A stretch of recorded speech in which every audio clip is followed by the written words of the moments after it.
Hey, welcome to Caching in the Northwest. This is the podcast from the birthplace of geocaching right here in the great Pacific Northwest. Now, it's Thursday at 9 p.m. Pacific. I'm Chris of the Northwest, and we're going to talk about geocaches and geocachers from here and all around the globe. So while you're scanning the skies for balloons, we'll be caching in the Northwest.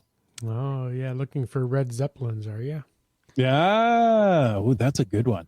Tonight, we're not talking about balloons. We're talking about winter recreation safety. It is winter, you know, with our guest, Chris Bentley from the National Forest Service. Welcome, Chris. Hi, guys. So excited to be on the show. Hey, we're glad you're here. We're going to take care of some business and jump right into questions. Live audience, we want to hear questions from you, comments, interactions. You know what to do. But first, of course, let's see. I'm Wits End, and it's time to bring in our icy orangutan. Some say he locks himself in a bunker 47 levels below the earth. And others say he was rejected membership to the Possum Lodge. All we know is he's called Land Monkey. Apparently, I failed to keep my stick on the ice, as they say. So. Did they find you handy or handsome or neither? Or handsome. Neither. I guess, yeah. Okay. Oh, well. These things also shall pass. All right. Well, you know what? I want to throw out a quick reminder of our enormous appreciation of the support of our patrons, our patron family here who help keep this podcast coming each and every week. A special thanks to our corporate Denali level sponsors. Well, the first of those that I'm going to speak of, as per is my want, is the Land Sharks. Remember that our friends at Land Sharks are having a sale at 20% off most products, plus that gift with purchase, the free trackable tag for every $25 spent before shipping and tax. And that's $25 Canadian for those who are questioning the currency of choice there. But, you know, American dollars are gratefully accepted. All right. Hey, you know what? Check it all out at landsharkz.ca. They've got it all there. And our other corporate level sponsor, well, that is Gold Country Geotourism. That's right. Visit exploregoldcountry.com. Learn more about the geotours, the region, the vendors, the shops, the restaurants, the places to stay, the things to do. It's all there. Download the app. Why don't you? If you haven't already. If you have, tell us in the chat. We'd love to know if you've downloaded the app and what you think about it. Anyhow, all that stuff can be found at exploregoldcountry.com and on Facebook at, well, you guessed it, Explore Gold Country. And folks, if you want to know more about supporting this podcast, well, click the Patreon link on the cachingnw.com a website. Thank you so much for all of that. We appreciate our sponsors. Hey, and it's time for the glow. Someone may ask a question about the glow, like, well, what's it all about, Alfie? What is it all about, Alfie? Yeah, well, it's about the geocaching log of the week. You know, whether you read it or whether you wrote it, we want to hear about it because great logs simply make geocaching better. You can send an email or a recording to feedback@cachingnw.com. You can call in. Yes, you can call into 253-693-TFTC and show us just how you glow. That's right. And this week's glow, well, it's a glow about Lazy Uncle who found Back in the Day. That's a geocache. That's GC22 WMF. GC22 Wednesday, Monday, Friday. Well, or, okay. Yeah, Whiskey Mike Foxtrot, but it just seemed appropriate. Anyway, the log says the log was thoroughly soaked.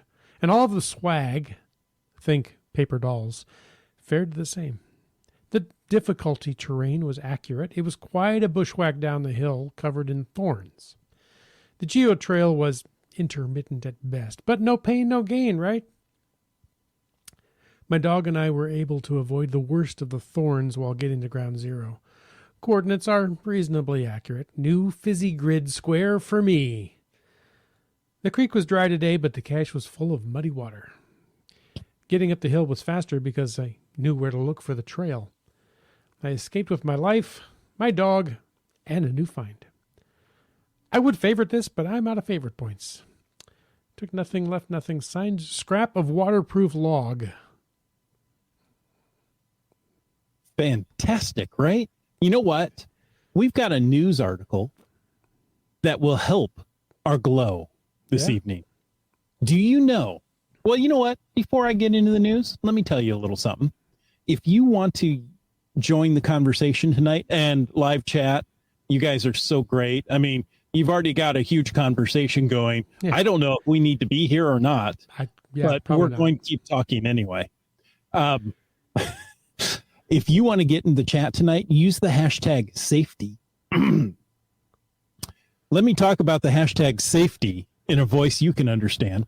And of course, you can use the hashtag FATAS if you want to bring up anything in the after show. We also have 2 other hashtags that we've been tossing about. One of them is hashtag podcast baking to tell us what you've got cooking this evening. And don't forget about hashtag podcast drinking to tell us what you're sipping. Oh, yeah. LaCroix for me. Oh. I found out it is LaCroix, and it's purposely mispronounced from the French, even though it has a French spelling. But you know what? That's not a big concern. It's not like LaCroix or something to swallow. Exactly. Now, I mentioned that there's a news bit that's going to help our glow. I don't know if you caught this, but headquarters, Geocaching HQ, gave everybody a little bit of love this week in the form of, are you ready? Favorite points. We all get some hearts to throw around our favorite caches. Now, depending on where you read, there was 10 or there were 20 given away. I believe I received 10. I'm going to go take a look now. I didn't know that even happened. I wasn't aware either. Let's see. Or either. Surprise. Yeah. Ooh. Yeah. I didn't get you anything. Got a bump up of, looks like maybe about 20. Okay. Somewhere in there. I'm pretty generous with my favorite points, so it's nice to have a little bump in there so I can continue to be so. So you can show love to your favorite geocaches. Oh my. I could go look, but I don't know how many I had before, so I bet you have more than you had before. Apparently. I'm getting that message tonight. Very cool. Very cool. Okay. What other news do we have? That was fun. Well, a reminder, if you still have one of those virtual reward credits for a virtual cache that you keep forgetting about because it's kind of hidden away on your profile, boy, you're cutting it fine, my friends. You've got 2 weeks. Just under 2 weeks. Just under 2 weeks to get that out. 2 weeks. So pitter patter. I'll let you know. I've placed mine and it's in the review process. So who knows when it'll magically appear on the map. But if only you knew a reviewer. I know, right? Sometime within 2 weeks. Yeah, there you go. Well, it's in the queue, so it doesn't really matter when it goes. Like I beat the deadline. I got it into the reviewers queue. Okay. So. As did Wet Coaster. I saw Wet Coasters get published. He had a neat idea with his. It was kind of cool. I'm looking forward to going and finding that one. Oh, Wet Coaster, put the GC code for yours in the chat so folks can go take a look at it. All right. Yeah. I need to interrupt our podcast just to mention that BC Rock Crawler is drinking a Nanaimo bar cream liqueur.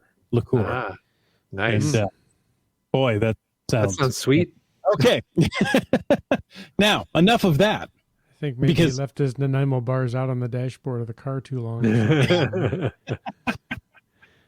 right. Yeah. Nothing like a cup holder and a straw, and that's what you go after. Fermented Nanaimo bars, yeah. Yeah.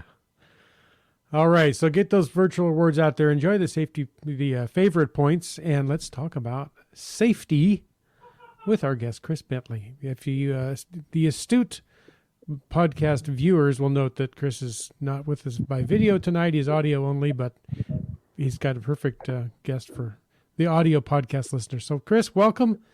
We're glad you're here. Well, thank you so much. I'm thrilled to be here. Tell us a little bit about yourself. Yeah, so Chris Bentley, I work out of the regional office of the Pacific Northwest region of the U.S. Forest Service. So that's the federal side of the force folks. And we cover Oregon and Washington, so including up in your neck of the woods. Okay. And I've been doing digital communications as a public affairs officer out of that office for 7 or so years, and started out on the Mount Hood National Forest, and had lots of opportunities to do different things all over Oregon and Washington, and including the Okanagan-Wenatchee, which is a little bit closer to you all, and beautiful country around there, alpine wilderness, and just gorgeous areas. So, yeah, and I think you asked earlier why I got started with the Forest Service, or what interested me initially. Mm-hmm. Yeah. It's interesting. I grew up in northern Utah, in the Ogden, Utah area. And there, public lands are all over the place.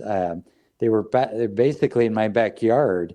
And I grew up hiking and camping a lot up in the mountains there. But it wasn't really until I applied for the job on the Mount Hood that I really put two and two together and realized that, oh yeah, all that time spent hiking and camping, that was all on Forest Service land. Mm-hmm. And so when I made that connection, it was just such a thrill to be able to help out some public lands that I grew to love so much, in a little bit part of the country. So so that's kind of why I started out in this agency. A great origin story. I like Yeah. it. Chris, everybody has in different organizations and such has faced different and sometimes unique and obviously a little bit unexpected challenges in the last few years. Can you maybe share what some of the major challenges you and your team in the U.S. Forest Service have been facing, and how you're going about addressing them? Yeah. So one of the biggest challenges that I think that we've been facing, that I'm sure all of your listeners are very aware of, is the increase and severity of wildfire that's been occurring all across the Pacific Northwest. I'm sure that we all remember that horrible fire of 2020, Labor Day fire of 2020. Just unheard of, unprecedented fire behavior there. And, thankfully that type of fire behavior only comes around a couple of times a century. But we have seen increasing amounts of wildfire activity all across the West. And, we've tried to ramp up our resources and to try to think of increasing our use of technology, and basically trying to ramp up all of the resources that we possibly can to confront these increasing in severity fires. But the reality is there are only so many firefighters to come, to go around, and so we've had to be very strategic in where we deploy those resources and how. So I think that's a very clear and present concern and challenge that we're facing. And you mentioned over the last couple of years, it's really interesting thinking about since the start of the pandemic, early 2020, we basically went from business as usual to having none of our visitor centers open, having a lot of our forests actually closed, having the national parks closed to visitors early on in the pandemic, as you probably recall. Mm-hmm. And so the Forest Service really scrambled early on, just trying to figure out how and where to offer visitor services. And thankfully, know that we're not totally out of the woods with the pandemic, but thankfully, all of our offices have been able to open, and we're somewhat back to normal as far as visitor services. But the year of 2021 was a absolute record year for the number of visitors.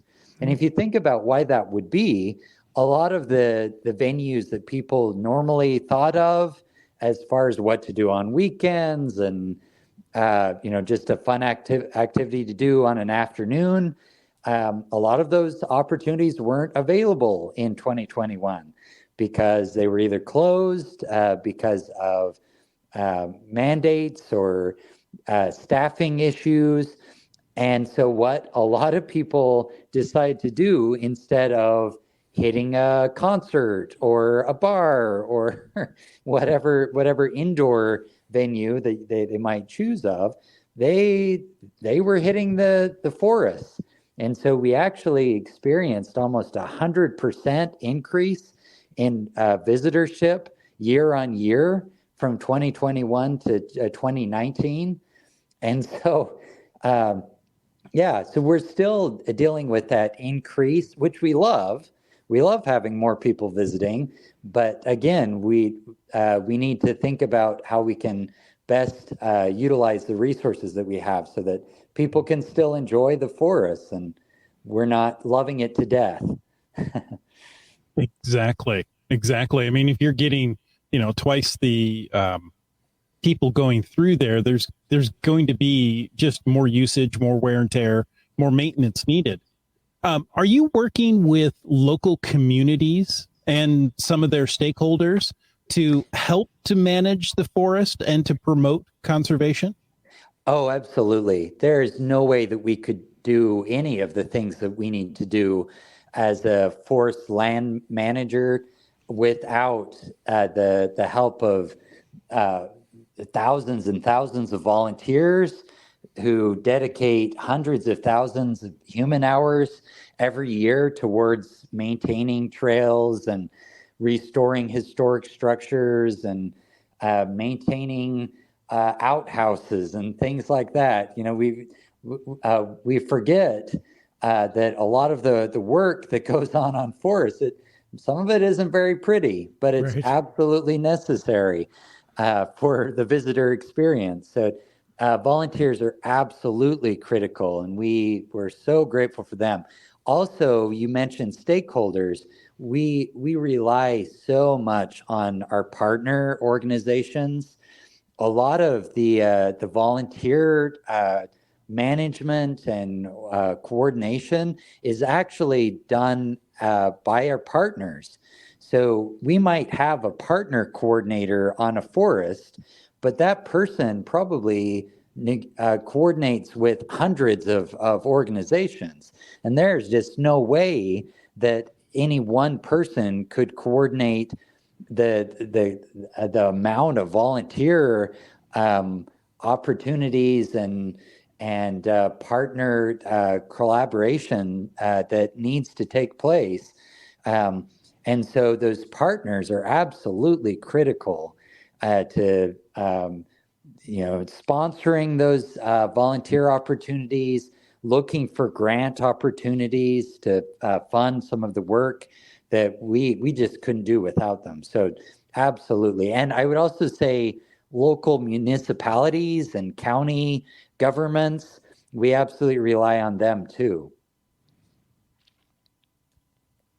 So there's a whole lot of people helping out to make things happen so we can go out and enjoy the national forests and parks. Yeah, they're kind of the silent heroes. Yeah. I always think about, every forest, thankfully, has those, those stalwart volunteers that have volunteered for decades, and they know the trails better than any rec person ever could, Sure. because they're out there every week. They're putting in almost a full-time job, and just volunteering. And the reason why they do it is because they love the lands. Mm-hmm. It just matters so much to them, and they're so eager to share it with others. So yeah, it's really inspiring. Well, we're grateful for everybody that's involved with that. And I know a lot of people have summer plans to go camp and visit the national parks, but there's a lot to see outside of summer too. And we're here talking tonight about winter safety specifically. There's been some rather severe Arctic blasts and winter storms coming through lately. It looks like, more's on the horizon. It's February, but winter's not over yet because my calendar, that's late March. How has the latest round of weather affected the forest and all the managed lands and that kind of those areas that you work in? Yeah, you're absolutely right. This has been, a real winter. I think we for the last several years. I mean, we've had some pretty mild winters, and some years we might not get hardly any snow at some of the low elevation ski resorts that absolutely rely on snowpack. And so in from that standpoint, we're actually excited to have so much snow.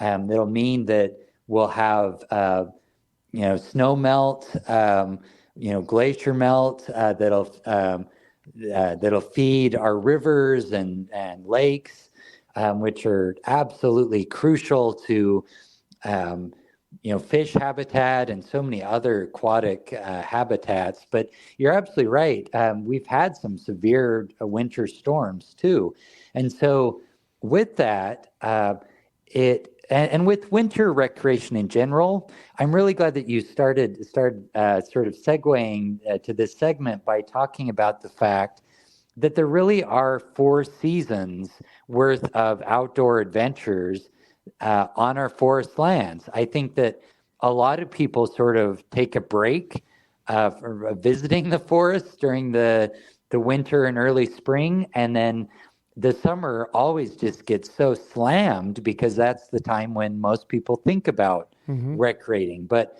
we're really trying to get people more comfortable with winter and early spring recreation so that maybe we could spread out some of the visitation so that maybe our summer destinations might get a little bit of a break. Yeah. So yeah, some areas we're watching really carefully to make sure that there isn't severe flooding.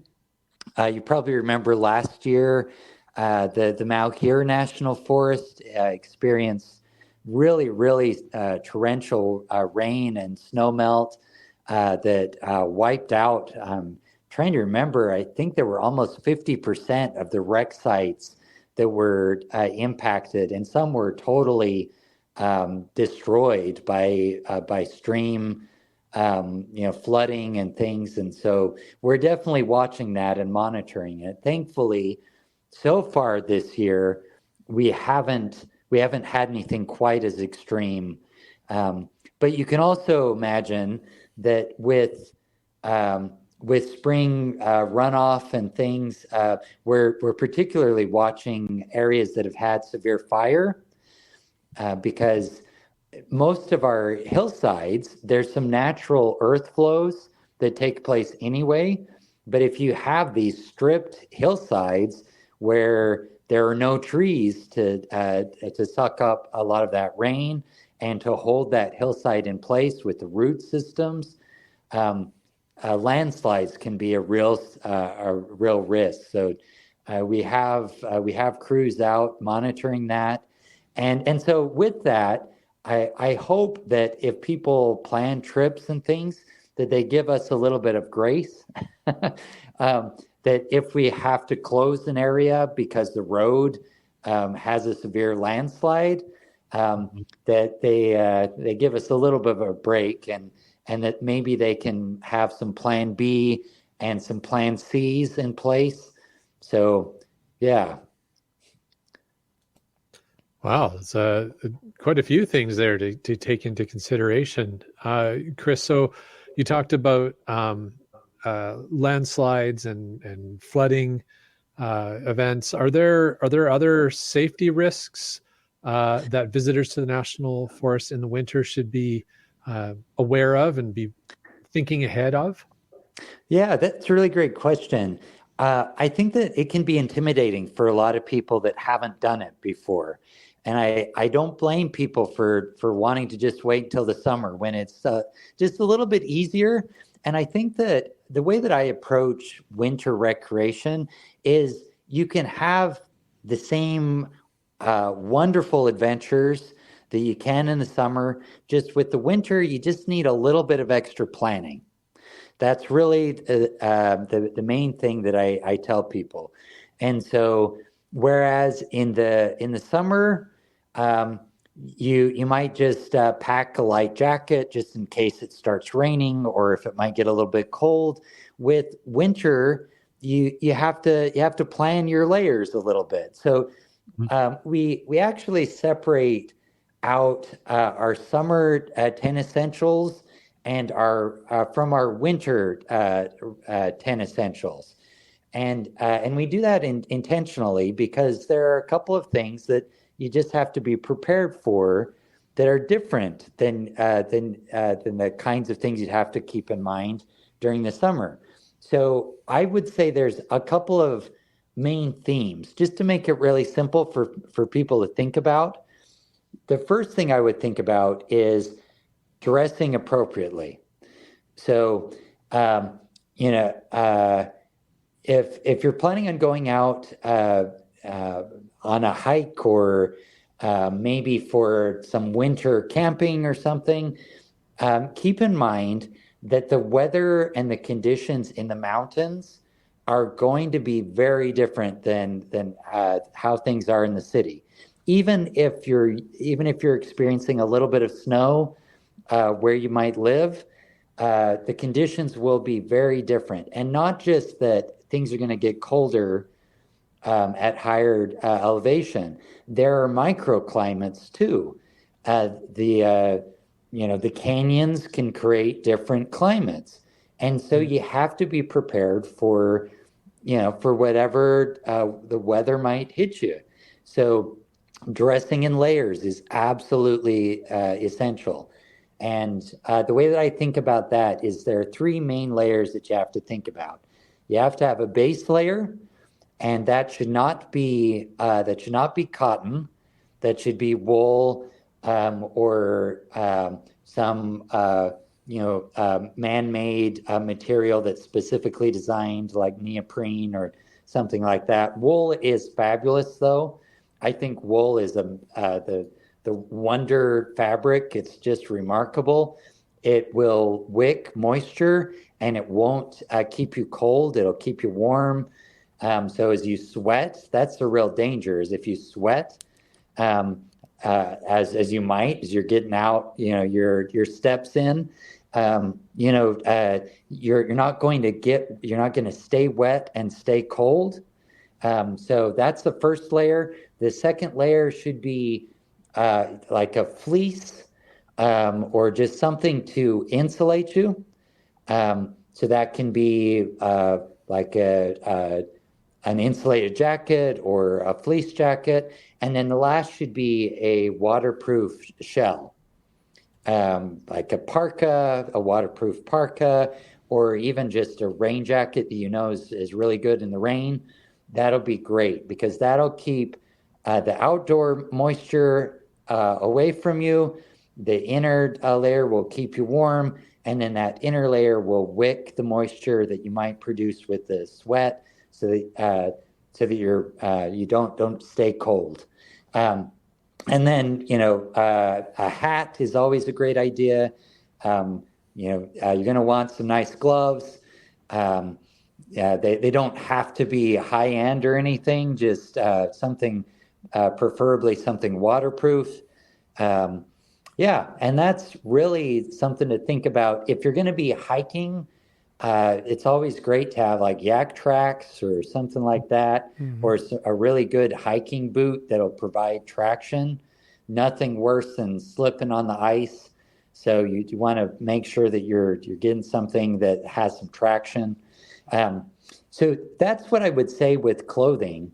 And then some things Chris, yeah. If I can interrupt for just a moment. Please. Yep, go right ahead. You've been listening to our previous podcasts because we talked about winter weather gear and you said the exact same things that we have said previously. Keith right here says merino wool is best. Get everything merino wool that you can get, right? You get your base layers in a wool. We completely agree with that. Absolutely. Wool is amazing. Mm-hmm. Yeah. I'm so glad. Yeah. And just to, reiterate that, it's just so important. There's, if you're cold, if you're wet, you're just not going to have a good experience. And exactly. So if you can just do a little bit of planning, just wear the right clothes, you're going to have a much better experience. So that's right. Yeah.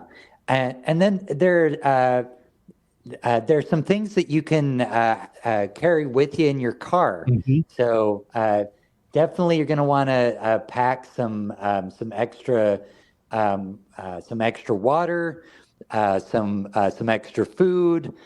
You're going to want to pack maybe a couple of blankets. And the reason for that, you definitely don't want to, curse yourself or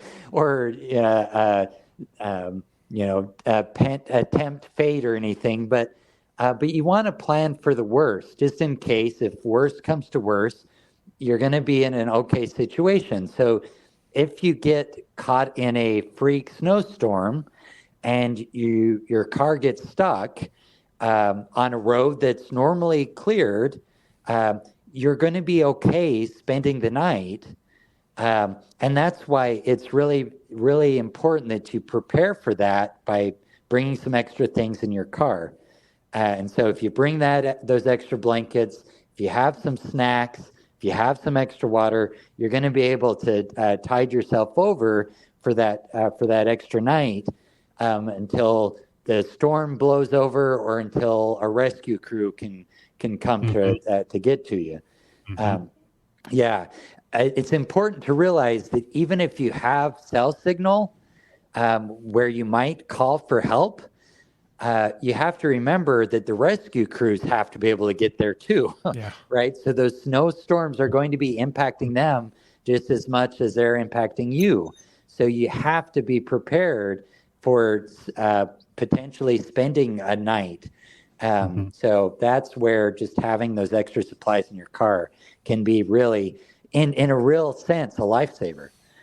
Exactly. That is a fantastic point to bring up. I was raised in the Midwest, and we were told to keep all this in the car, along with a candle and some matches, because even though it's not a lot, that candle will generate heat and light. So, yep. Yeah, I think, having a first aid kit, having, just having your emergency kit, it's always a good idea to have that in your car anyway. But, it's just a good thing to keep in mind when you're going out in the woods during the winter too. So we've talked about, what you should wear, what you should bring in your car. And the last thing is, and this is really a good idea any time of the year, but it's especially important during the winter, because the reality is that a lot of our forest roads are not plowed during the winter. Most of them aren't, in fact.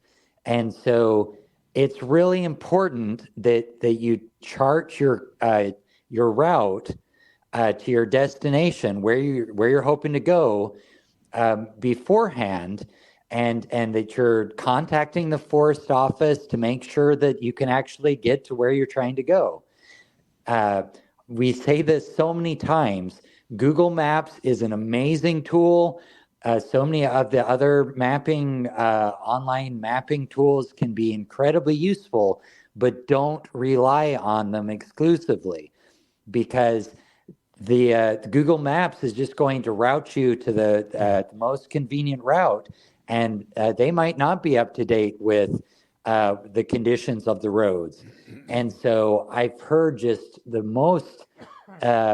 saddest stories of families in minivans traveling down these winter roads, following Google Maps, Yeah. and they're getting stuck. And best case scenario when they're stuck is that they're within cell signal and they can get a tow. But I mean, that could still mean thousands of dollars in tow fees to get it back to an area where the minivan can get back some traction. But I've heard of even worse case scenarios where even people have lost lives. Yeah. Because they followed the mapping directions, and I'm sure I don't need to remind this group of that, because you're all about mapping. But it really is very important that that you have a paper map. Yeah. Cell phones are really great, but sometimes you don't have coverage. Phones die, so it's always good to have a map. And then it's also super important that you're just contacting the forest office just to verify that the roads are accessible. Sure. And they're ready. They're absolutely amazing at helping you find the best route. So. All right. So we've talked a lot about GPS, roads, maps, driving and stuff. What about hiking, camping, getting out of the car? And I mean, are there any specific tips for that, for staying safe? And real quick, before you get there, you mentioned getting in touch with the Forest Service, the forest office, when you're out there. How does somebody do that? Yeah, so probably the easiest way would be to just Google the forest that's closest to you. And if you're not sure what that forest is, you can search Pacific Northwest Forest Service offices, and the first hit will be our website, where we list all of the forests, and there's a handy dandy interactive map that will drop points where those offices are. And so people are going to be able to find the forest office nearest them. And then all of the contact information for those offices will be right on those links. So we try to make it super easy. Sure. If for whatever reason you're not able to get a hold of the forest office, you can also send a tweet to the Pacific Northwest Forest Service Twitter account. I personally maintain that, so I will put them in contact for sure. So nice. Yep. And great question as well about, how now that people know how to get there, and some things that they should have on the ready when they get there. How can they be safe, and what sort of experiences are out there? So let's first touch on camping. You mentioned camping. Believe it or not, winter camping is really popular in the Northwest, and there are a lot of areas where if you don't want to deal with snow, there are lots of low elevation campsites that are available. And most of those campgrounds aren't hosted, so that means that there isn't a camp host but that'll also mean that camping fees are not required. When we talk about camping, there are two different kinds, or two general camps of camping. One is the hosted, developed campground, where there might be restrooms, there might even be showers.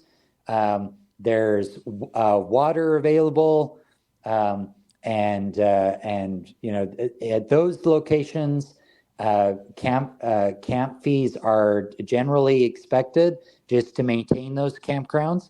But what's really popular in the wintertime is what's called dispersed camping. And dispersed camping is a little bit more rustic, a little bit more primitive. So you're not going to have the running water or the restroom facilities. So that means that you have to be prepared. You have to bring your own water. You have to know how to go in the woods. So there are lots of resources on our website to walk people through that too. There are some really great YouTube videos that Leave No Trace has some really great how-to videos on how to go in the woods. But you have to know how to do that, because the restroom facilities are most likely not going to be open. But you can definitely still camp, and we encourage people to camp. And most of the developed campgrounds, they allow dispersed camping when the hosted campground, the developed campground opportunity is not available.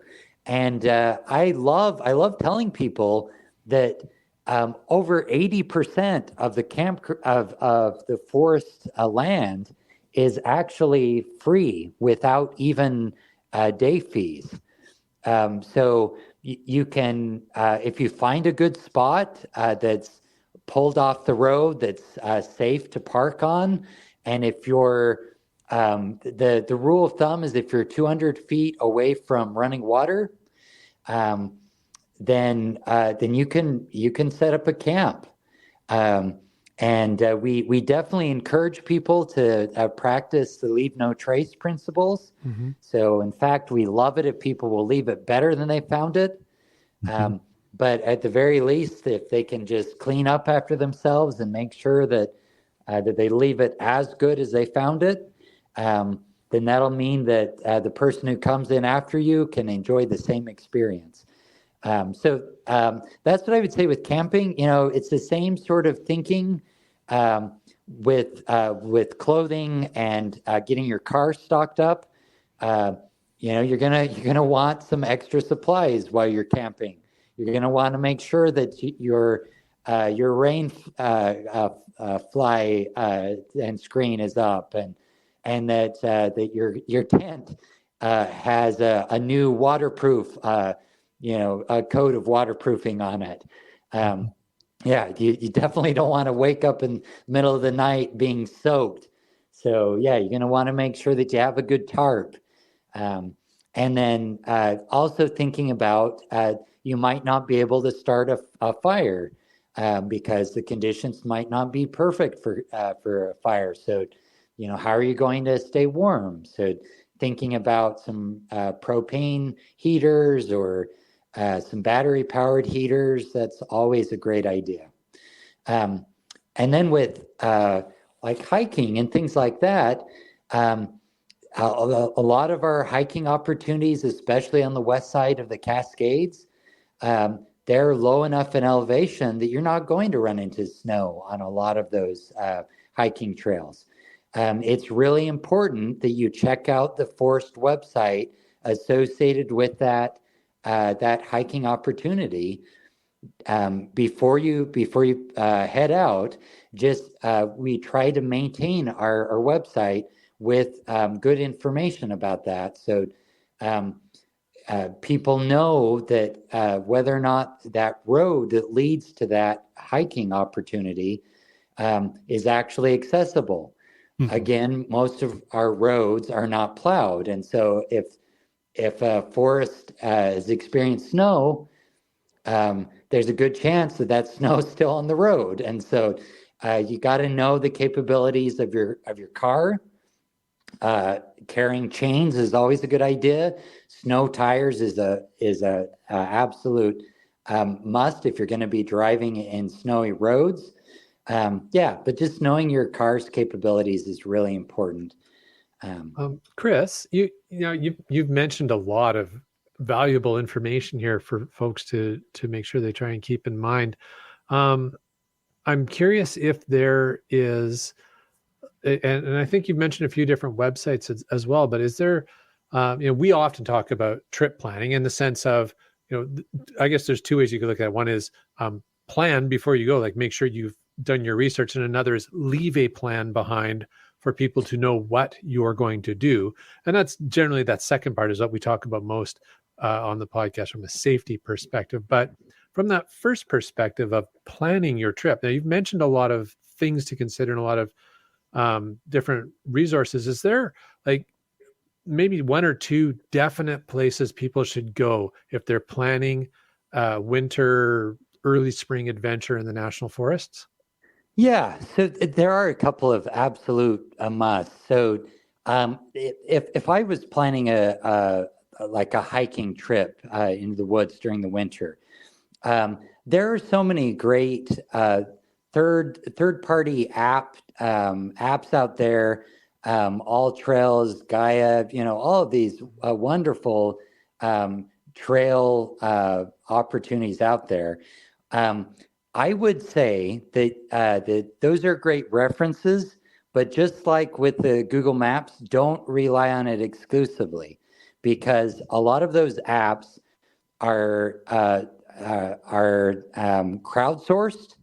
The information is provided by users, and there's nothing wrong with that. But sometimes the information isn't totally reliable. And even more important, even if 99% of the users that are contributing to those apps and those websites are putting forth good information that's actually 100% accurate, they might be talking from their vantage point based on their ability, based on their family situation. And so a single guy who runs marathons is going to approach a trail differently than a mother pushing a 2-child stroller, right? And so what might be easy and relatively level for that marathon runner might be totally not doable for that poor mother, right? So that's where I think it's great to sort of identify a trail that's interesting to you by using those third-party apps. But then you really should visit the forest that you're interested in visiting. And thankfully, if you type in the name of the trail and then the name of the forest, I guarantee you that the first hit will be our site. Thankfully, Google ranks our site very highly. Our websites might not be as slick as a lot of other websites, but thankfully, Google really does rank our sites very, very highly. So if you can just identify the forest that trail is on and the name of the trail, it'll lead you to our website. And our website might not be as slick. It might not have photos from yesterday, like maybe some of those apps might, but our website is the authoritative answer. So if we say that you can't access this during the winter in a regular vehicle, please trust us. Don't risk it, because you're going to be one of those sad stories that I'll have to tell about. Right. And I hate that, because I love people having good experiences. So and then I would I'd say it's a 3-parter. So check out using those third party apps. visit our website to get the authoritative answer. And then the third is to verify things, to make sure that the website is current. Call the office, reach out to the office. So just give them a call, and they're going to be able to tell you for certain. And if you do that, you're going to be prepared. And I'm really glad that you mentioned that second step too. Let people know where you're going and when you should be back, and what they should do if you're not back. Having spot devices or emergency devices like that will locate you is great. If you don't have that, and even if you do, it's still such a great habit to get into. Just let someone know, let them know where you're going to go and when you should be back and what they should do. Yep. Fantastic. We've got some people in the chat, and they've brought out good points. We talked about camping and fire safety. Keats says, be 100% sure that campfire is fully put out before hitting the hay. Oh my goodness. How in the world could I forget that? Yeah, please, please, please don't leave your campfire unattended, and do make sure that it's completely out and cold to the touch. Exactly. The rule of thumb, drown it with water, stir the embers, and then touch. I recommend just touching gently with the back of your hand. And if it's still too hot to the touch, it's too hot to leave. Yeah. So just add some more water, stir some more. Yeah, I can't tell you how many escaped campfires result in wildfires. Over the last several years, 90+% of our wildfires that we have to deal with have been human caused. So you can help us so much by just being conscientious, and never leave a campfire unattended. Nice. Let's see. Limax says, also learn the difference between all-wheel drive and four-wheel drive. Yeah, it's kind of challenging because a lot of very bite-sized cars that have really low clearances. A lot of them are coming with all-wheel drive models now. But if you're going to be driving on rough terrain roads, there are a lot more things you have to keep in mind than just whether or not all four wheels are going to spin at once. Yeah. That's right. I would say that the biggest factor is carriage clearance.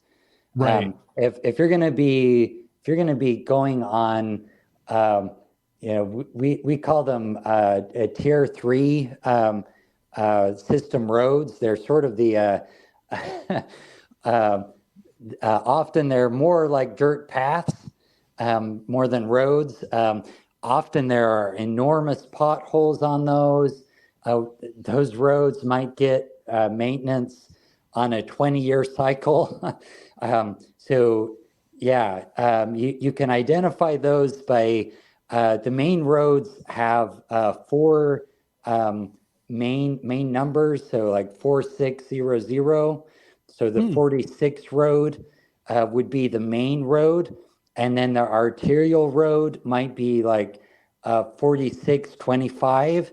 But when you're getting to like 4625.1135, you know that road is going to be pretty primitive. And so you'd better make sure that your vehicle has high clearance, as well as having all 4 of those wheels spinning. Right. It's actually really handy to understand the naming convention there for the roads. I wasn't aware of that. So in future off-road trips, I'll be a little more informed. That's good. Yep. Yeah. And then also all of our forest websites, they all maintain road tables. I know it's really old school. It isn't terribly interactive, but on that table, we list all of the major roads and the status of those roads, and we by and large we list roads that are really only designed for high clearance vehicles. So please check that out, because you're not going to take a sedan on some of those roads. You're just not going to make it. Right.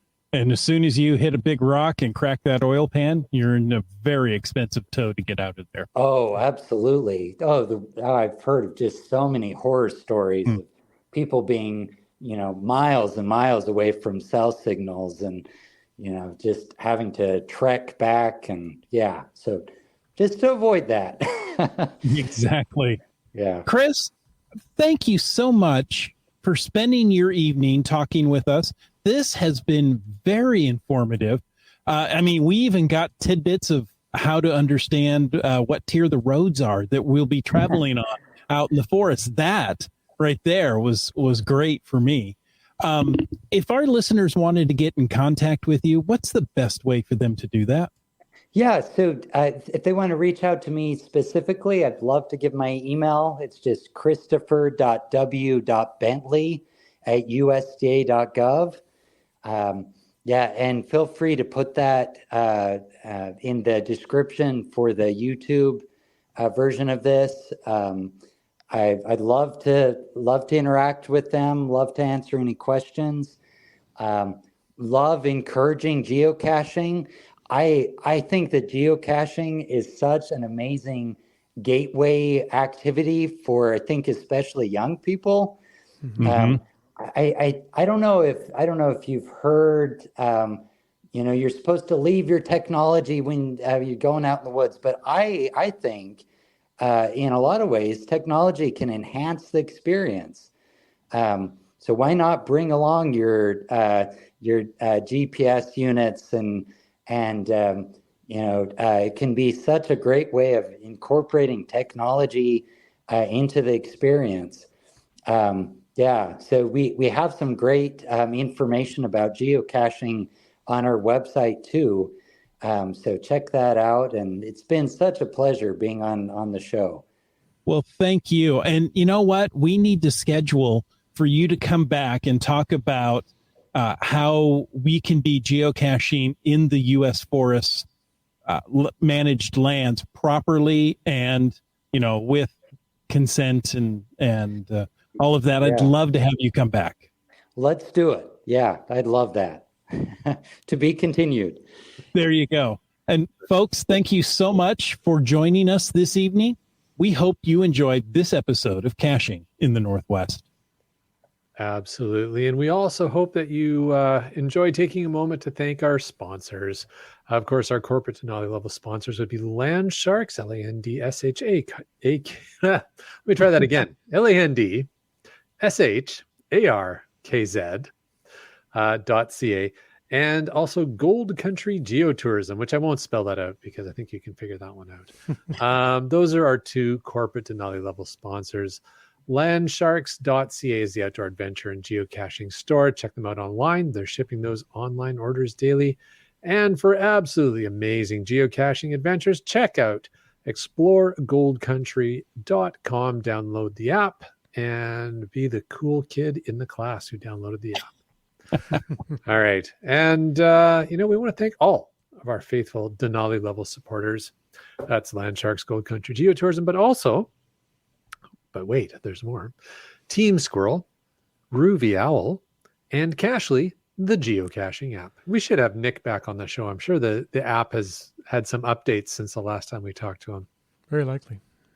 All right, yes. well, folks, if you want to know more about supporting this podcast, make sure to head on over to our website at cachingandw.com, a website. And, I really threw myself off there. And look for that Patreon link and just give it a click. Oh, we'll have to do this more than once a week just so we can get the rhythm, right? Something like that. We have great patrons like GSM times 2. And Wet Coaster. And Just Finding Our Way. Sege Hove. Doramore. Kennel Barb. Seebeck Tribe. Log Work. Untaeus. And our newest, RAR 285. Sprouter. Donners. Skyhawker. Boomer 365. Al Robrick. Geocaches. B Pendragon. Hey, just hiking with them this past weekend. It's Trexer. And JCar. Hey, thank you. You know what I'm talking about. MC3 Cats. Terrible Lunch Great Cacher. Gas Station Tuna. Oh, let's make it awkward. GeoNav Pro. LG 9000. Fairwood West. Genies. Subway Mark. Hey, it's you, Dak. Kitty Quest. The Camp Clan. Doing all the maths in the chat and deducting the points from everybody. It's Limax. Indeed. And Core's got Team Noltex. Wino Seattle. You Talks to Rocks. Keats 94. Kid. Vegas 19. Dick Magnet. M Nerf. Flagman.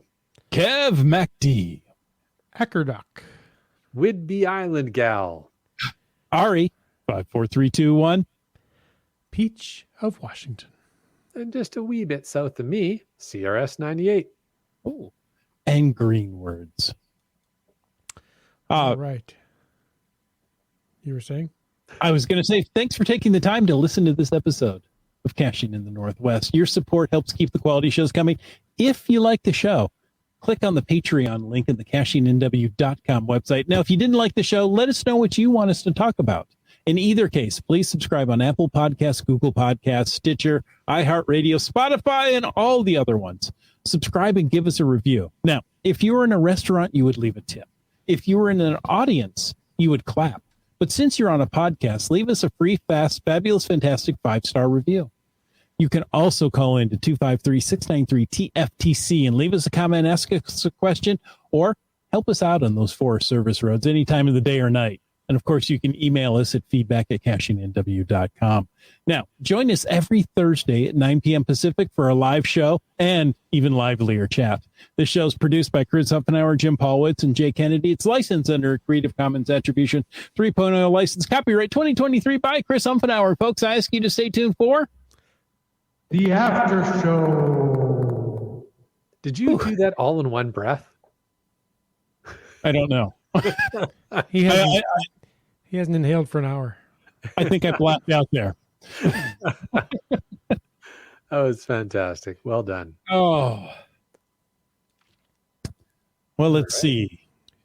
We got a few fatasses through the show. We here. do. Now, Chris, this is the after show. This is where we don't necessarily talk about the subject that we, discussed for the last hour, but it's an opportunity for people just to bring up any topic that they are thinking about or find interesting. It's like sitting around at a coffee shop and chatting. Sounds great. Yeah, you're welcome to hang out if you like. One question that I saw come up that you may want to catch for you is, are you an active geocacher yourself? And if you are, what's your geocaching name? Oh, I'm kind of ashamed to say that I haven't really gotten into it. Okay. Yeah, but this show has inspired me, so I'm gonna. No, seriously, I'm not just giving lip service. I'm seriously gonna get into it now. So, yeah. Fantastic. Yep. Well, let me know. I'll meet you somewhere and we'll go out and do some geocaching. I would love that. I'd love to go out with someone who really knows how to do it. So. Then we better. Well, then you don't want to go with Chris. Yeah, you gotta go with us then. Yes. Land Monkey. Yeah. You didn't need to say that. I didn't need to, but you're welcome. Oh, let's see. What do we have in the FATAS? Wet Coaster wants to know, what's the maximum number of draft logs you can have in your found queue? Ooh, interesting. Planning to max it out, Wet Coaster? Yeah. You're going to have to try to max it out and let us know. How many have I? I've had well over 50 in there at one point. So I'm sure you can probably, I don't know. Okay, That's a good question. Briarling says 42, obviously. Yeah, obviously. Obviously, but I've had over 50, so Hmm. White Coaster says we all said it, Chris, not just me.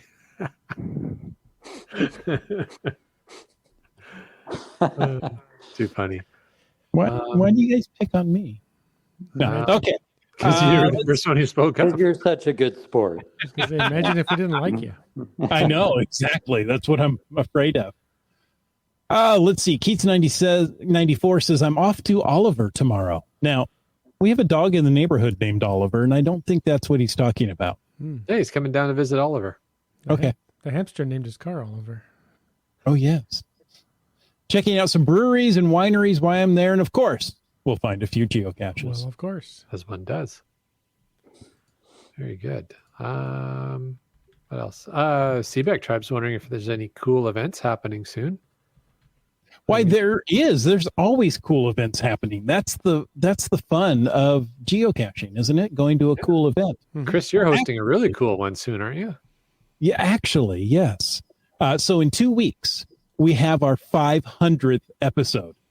I can't believe this personally that we, I had to go look at the date. We started 13 years ago with caching in the Northwest.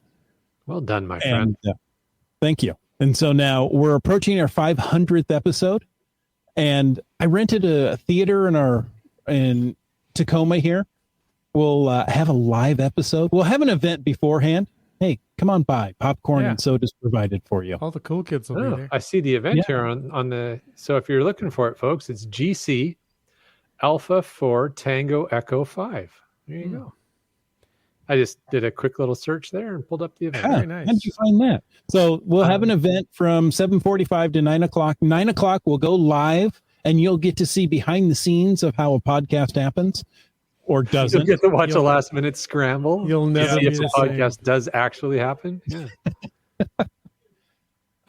And we're going to have Brian from HQ on that episode. So that'll be a lot of fun. So join us at the event. Land Monkey, you want to read that number off again? Again, it is GC Alpha 4 Tango Echo 5. Just found it. You think I'd know it, but I don't. You didn't That's get all like right. GC CNW 500 or something? Right? I was right there. tried. Yeah. All right. So there you go. It's at the Blue Mouse Theater in Tacoma.